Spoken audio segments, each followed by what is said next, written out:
We could totally have a marathon. Wow. But I really do think it would be good to maybe stop this camera from going back and forth like that. I don't know how to do it, Okay. but it is kind of like really weird because it literally flips like this. Like it's me, you, me, Oh, that's, you, yeah. me. Ah. Yeah, it's very strange. But there's a little camera over here. Oh, it says opening cameraman. Um,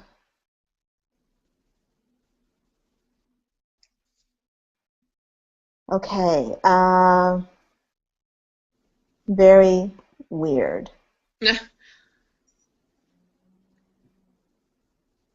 Should we try again? You calling me back? No, I don't think it has anything to do with it. Oops. I don't think it has really anything to do with the call. I think it's probably the way it works. Hold on. Let's see. Start screen share. Oh, can you see Oh, that? yeah, I can, yeah.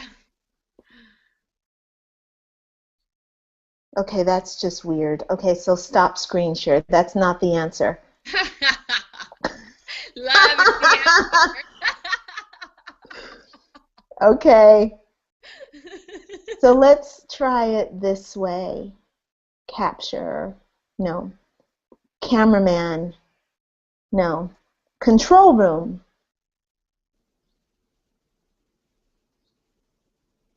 Oh, okay.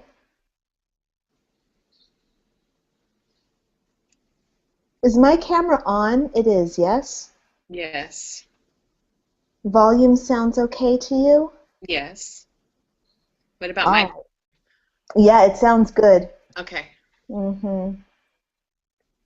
Okay, so, but it says that your camera is off. Oh, video mute is unavailable for mobile users. Okay, got it. I think we're good. Okay. Let's The give. camera is not doing any flipping right now. It's actually been still for a few minutes. Stop flipping out. Yeah, it's not flipping out. So what I guess I'll do is just kind of get us started in a dialogue, all right? Okay. So Are you recording? I think so. I Okay. turned the broadcast on. I'm assuming that, yeah, it's recording because it says live. So that means it's also recording even though it's coming in live. So uh,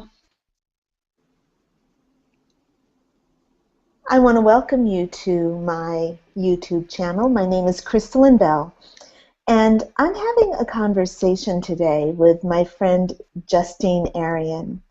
And I want to introduce you to Justine. So here is her picture. Mhm. And Justine, will you tell us a little bit about yourself? Ooh, yeah. Where do I begin? So, since we're just keeping it real and having real, authentic conversations here, Yeah, I, what do I want you to know about me?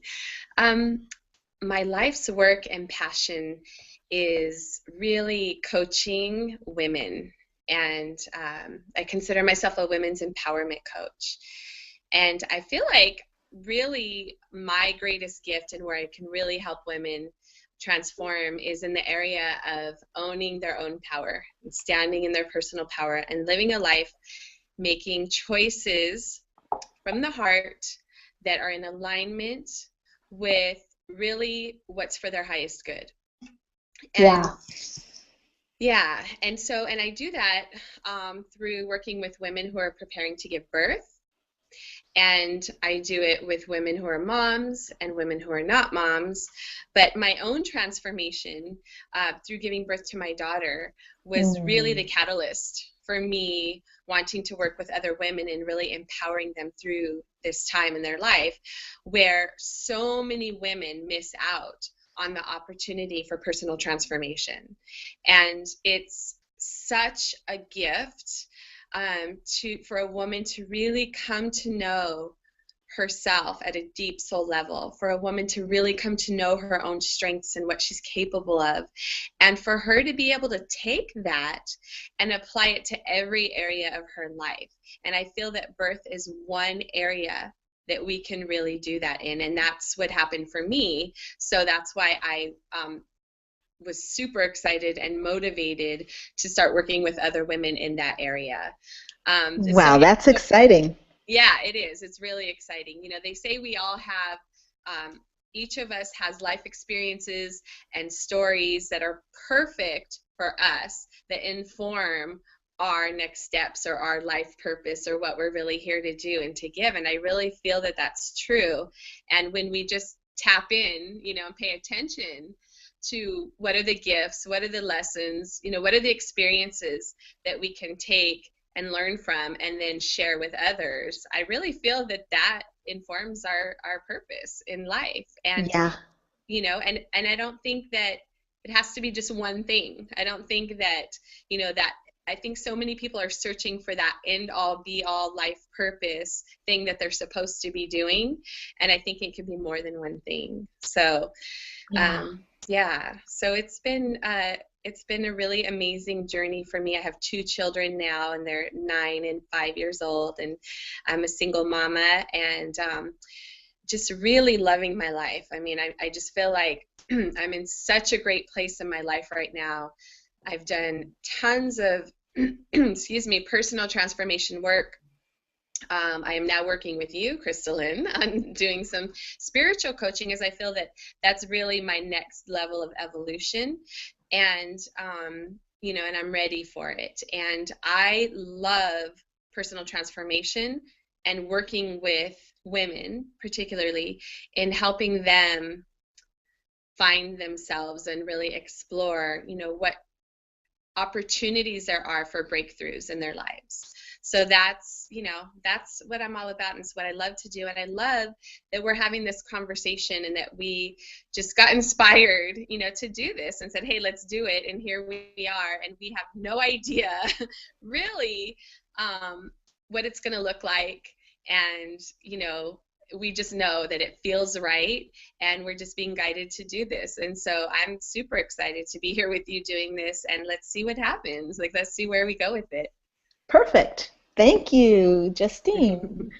Um, yeah, I think it's so funny. One of the reasons why, you know, when we were talking, I felt so inspired by the thought of us having dialogues together, because we're two different women who have different lives, but we are very much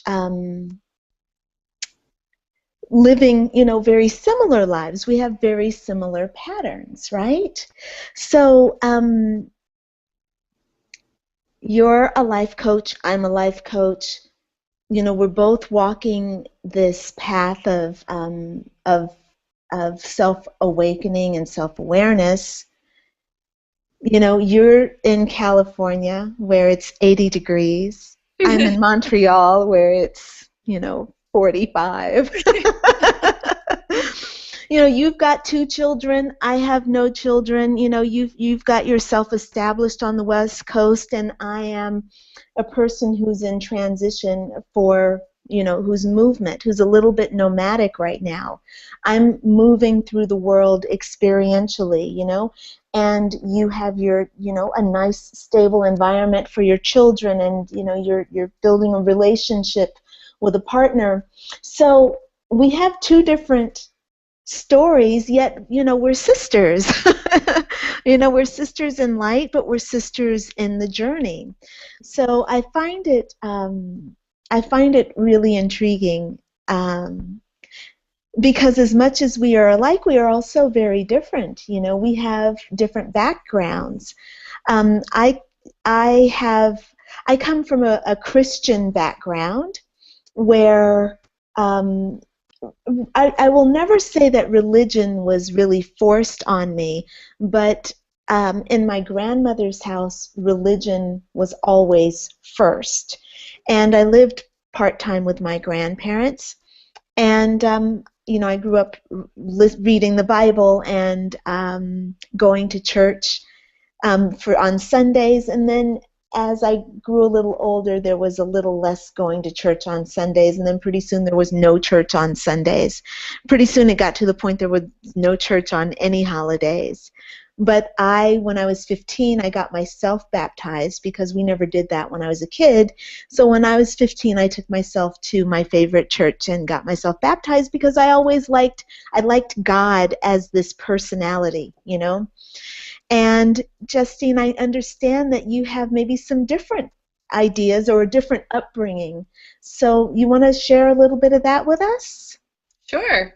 Yeah. So for me, the idea of spirituality and God was never really too much in my consciousness growing up. Both of my parents are basically atheists, and I was kind of exposed to some religion through some of my friends that I had in junior high, high school, and would go to like the church youth groups, and just go and have fun, and so that was like kind of my first introduction into religion. And I had always I'd been interested to know, like, what do so many other people believe that my family doesn't. And I've always been raised in a family who, says question things. Don't just accept because someone says it so, or because Yeah. someone else does it, right? You always question authority, question yourself, question others. And so this is how I was raised. And so I always question things for myself to see, does that make sense to me? Does that resonate with me? And the organized religion never made sense to me. And I understand it. I understand Yeah. why it exists, but it never, I never accepted or embraced it. I always refuted the organized religion route. But probably around the time when I gave birth to my daughter, I think that was really what I saw as my first spiritual experience. And it's really when I began looking at what is spirituality, and what's going on here. Like, I know I'm part of something bigger than myself. And I know energetically, there's a connection where we're all connected. And, I feel that and I believe that. Yeah. However, at this point, I'm pretty much agnostic, and I'm still in that questioning phase where it's like, yeah, I'm open to ideas, but I'm not familiar with a lot of ideas, and I don't know a lot um, about spirituality, I guess. And I have my own outlook about what spirituality is and what it means to me. So I do consider myself spiritual. However, I still don't know what God is. I haven't defined that for myself. Sure. And, I think it's really important that we actually, I like this dialogue, Justine, because, you know, I have a strong spiritual vision, but it's a vision of my own making. It's a vision that has come through, I've read a lot and I've studied a lot, but the way that I'm really informed is by a mixture of things, It's having walked the atheist life, whereas I was very religious on my own just as a young person, not really religious, but in love with God and in love with Jesus. When I got to my 30s, I actually totally abandoned God and the thought of having any kind of energetic outside of myself. For me, it was the will to power. Everything came from myself, but it was a self that wasn't that was really concrete, who thought that all this was very real. And I did that life for about 8 or 9 years. Personally, it really was dissatisfying. It started off feeling powerful and being curious, but as I got more into my head and relying on myself, um, there were way too many things that didn't make sense to me intellectually. And there were also things that I was still experiencing, even though I wasn't spiritual, I was still having these spiritual experiences that were kind of, that just for me made spirit undeniable. Visions and, premonitions and, changing my reality with my mind, that to me required something other than, the mechanics that we use in our physical world, like the ability to, move this glass requires my hand. Um, but there still was something that I was witnessing where I was moving things with my mind, or, shifting situations with just a thought and watching them unfold before my eyes. And I just said, at the very least, our thoughts have weight, you know. This is going to take me back into spirituality. And actually, it ended up taking me very deeply into the spiritual life that I have right now, where I am back to believing in the idea of God, but not as the same personality that I grew up with, not by any means. It is more of an energetic. So God is an energetic. Life is about polarities and experiencing polarities. And I'm just at that point right now where I'm really loving the highly spiritual aspects, and I'm coming into learning um, about how to be spiritual in the physical. What is the nature of physical reality? Um, you know, Okay, we're gonna be here for at least 8 hours. Yeah, I know, right? No, we're not, because I'm not going to go into that. I promise. I promise. Let me just hop over to you, Justine, and see if you have anything you want to input on that right now.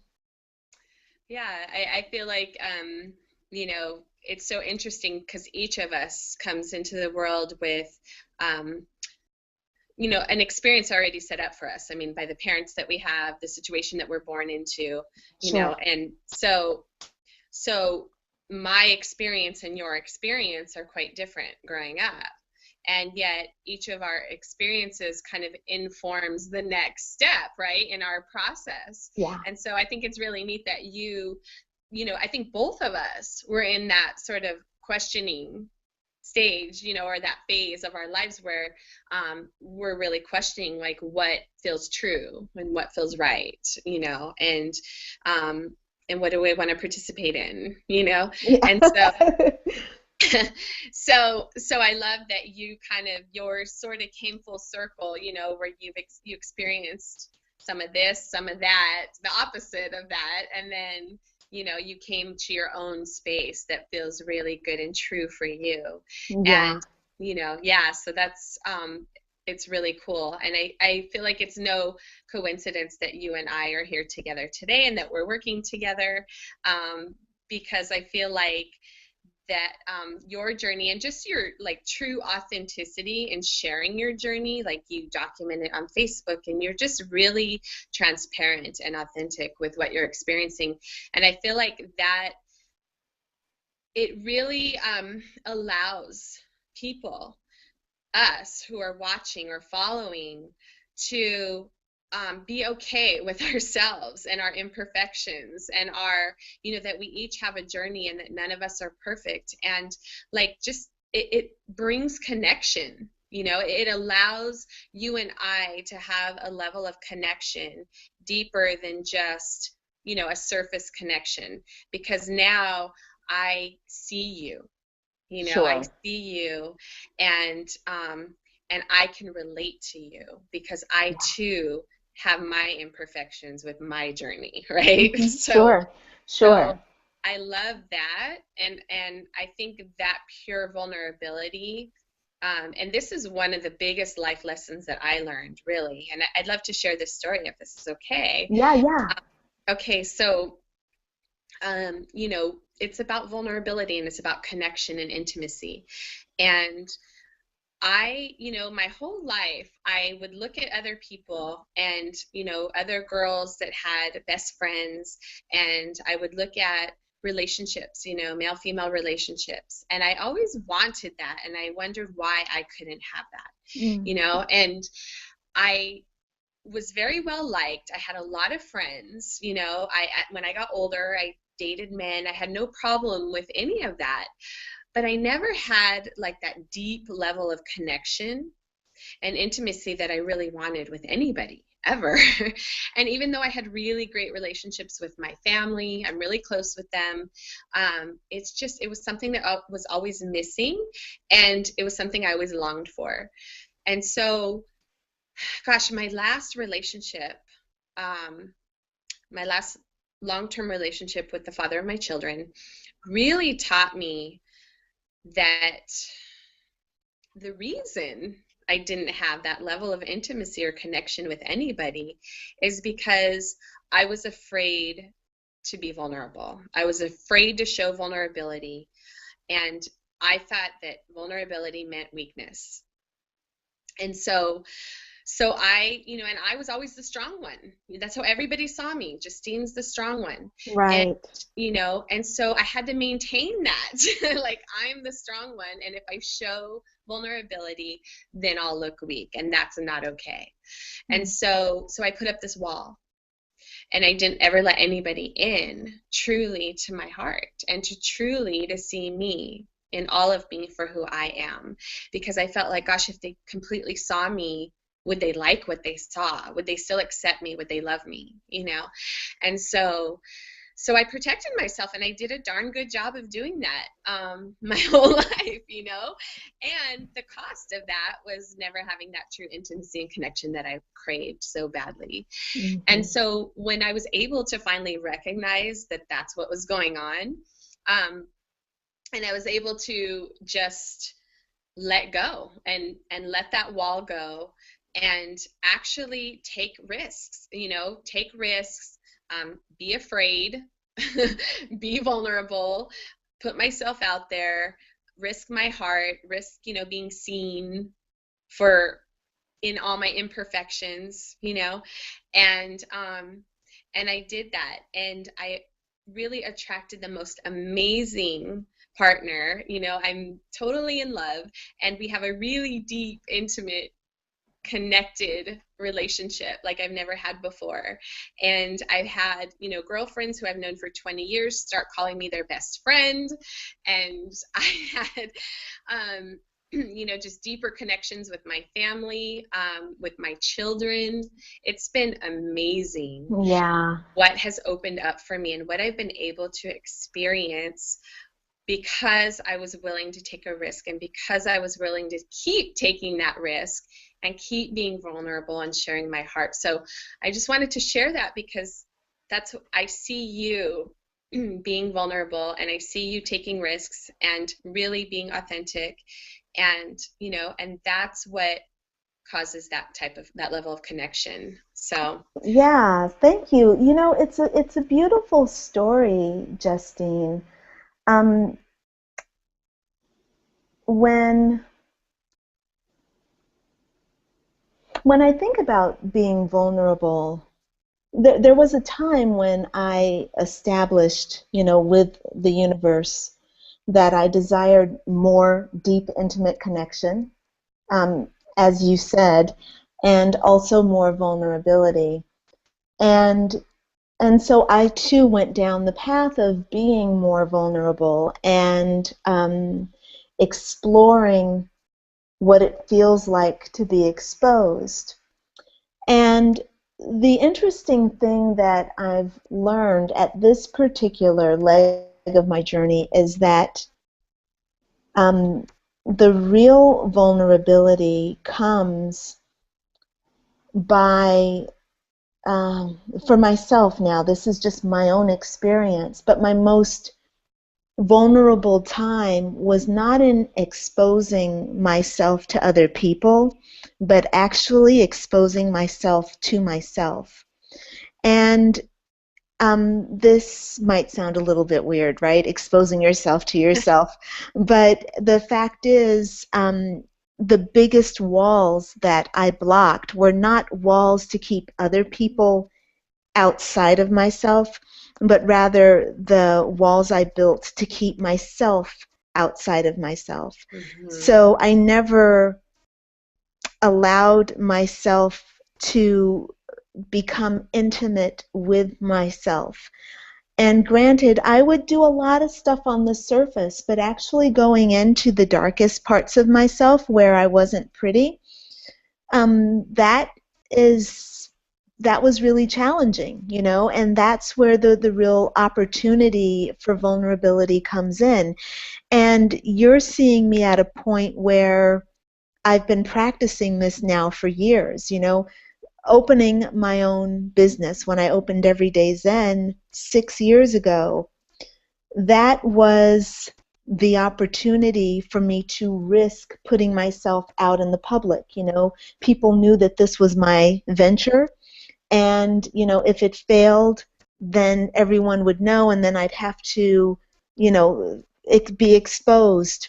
And in many ways, that's one reason why I opened the business.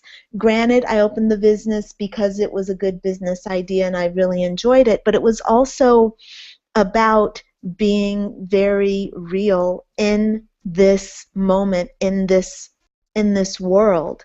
Mm-hmm. And for me to be real, it means that I am to be the light that I am, and to basically to show myself, you know, to be who I really am.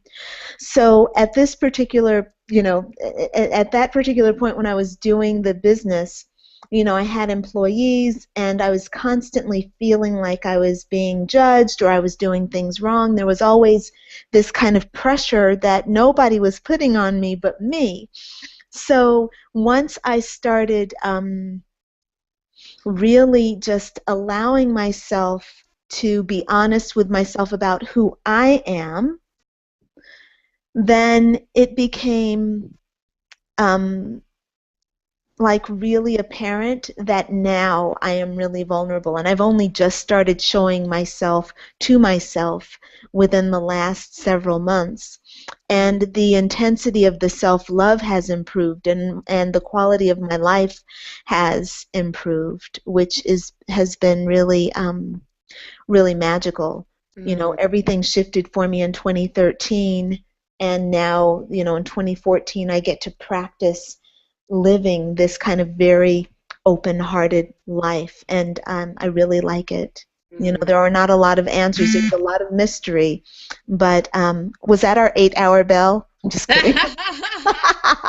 No, but I love that Mm, because uh, what rings so true is that anything that we desire starts with us and going inward and working out whatever there is to be worked out in here yeah. before we can hope to have it out there.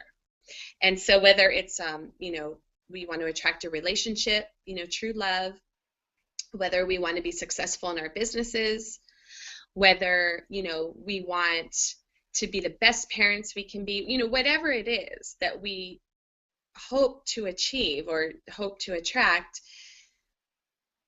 the best way to attract it is by going inward and looking at, you Yeah. know, who am I? Who am I being? Who am I being in the world? And Yeah. you know, what is it that I need to look at in myself? Is there something that needs to be transformed within me in order to allow this thing I desire in? So it's always like, you know, our relationships are always mirrors of us. And if Mhm. we are willing to look at what we see in front of us and turn it back inward and say, okay, you know, I can recognize that I love this thing about this person or I hate this thing about this person because that's something for me to look at for myself. You know, it's already in me. So Yeah. the place to start is always with ourselves. And I believe that the only reason I was able to attract this love relationship that I did when I did it is because finally, when I turned 40 years old, it was really probably around 40, was the first time that I could truly say I love myself unconditionally, that I accept myself Mm. exactly as I am in all my flaws, and that I am enough. I am Yeah. enough. And I've never felt that or been able to say that before.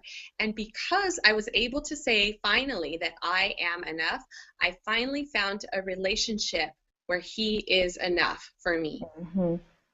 And it was only because I did the work on myself first. Yeah. And if I hadn't done that work, I would not be where I am now. Mm, So, yeah.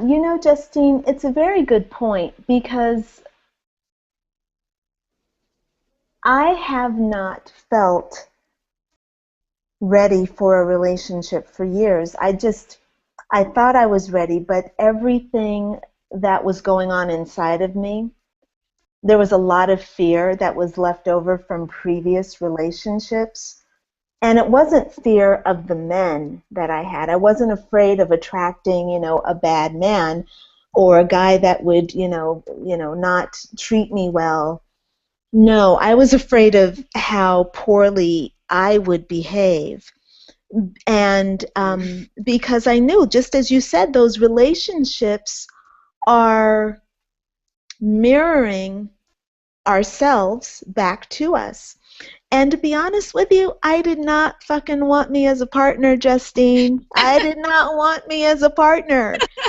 And I was just watching this cute ass film the other day. What was that film? It's with Gerard Butler and oh my God, who is this cute blonde chick? I can't even remember. Anyway, it was he anyway, in the film, he says to her, "If you don't want to make love to yourself, what makes you think a man that wants to make love to you?" You know? In other words, if you don't like turn yourself on, then yeah. why do you expect somebody else to be turned on by you? If you don't like you, why do you expect somebody else to like you? If you don't love you, why do you expect somebody else to love you? So that was a great wake up call for me just recently. That reminded me of how far that I've come, because for the first time in a long time, just as you said, I really, really like the person that I am. And you know what? It's funny when men approach me, I I'm not afraid, and I'm not angry at them, and I'm not holding them accountable for my feelings. I'm just simply being who I am, and we are kind of just dancing, at the level of the soul, not at the level of the ego where, this girl's got some baggage. She don't like herself. Oh, I'm going to use this guy to help me like myself. I don't think so. So, yeah, I think that's a really good point that you're making. Yeah. Thank you for highlighting that. Yeah, definitely. Well, I think this is so great because, I mean, we didn't know where we were going to go with any of this, but our personal experiences are just coming up. And I think that when we can share our personal experiences with others, it can inspire them and they can connect to it or relate to it or not, and take from it what they will. And everybody has something that they can share. Everybody has experiences that are relevant and that are important and that are lessons and that are inspirations, for others. And so I just love that we're doing it this way. Yeah, yeah, and it works, man. Thank you. So, it's probably time for us to maybe bring our conversation to a close. Yeah. What do Okay. you think? Yeah, it feels good to me. Yeah, I mean, thank you for engaging with me in that lovely dialogue. I really enjoyed it. Yeah, me too. Thank you. You're such a light. Like just looking at you right now, your smile, your face is glowing. It's like such a joy just to be in your presence, even from afar. But I really feel you. I feel you here and with me. And it's always, I always get so much from just being in your presence. Oh, that's so kind of you, Justine. Thank you very much. And I feel the exact same way. It really is like being with a sister or a kindred spirit, co-creating this fun, like, vivifying conversation. It's fantastic. So thank you very much. Yeah, thank you. So I'm going to stop the broadcast and let's see, I might lose you. It was funny because it said that there were two viewers. Now it says just one viewer, so I'm not sure what happened. Let's check it out and see, you know. All right.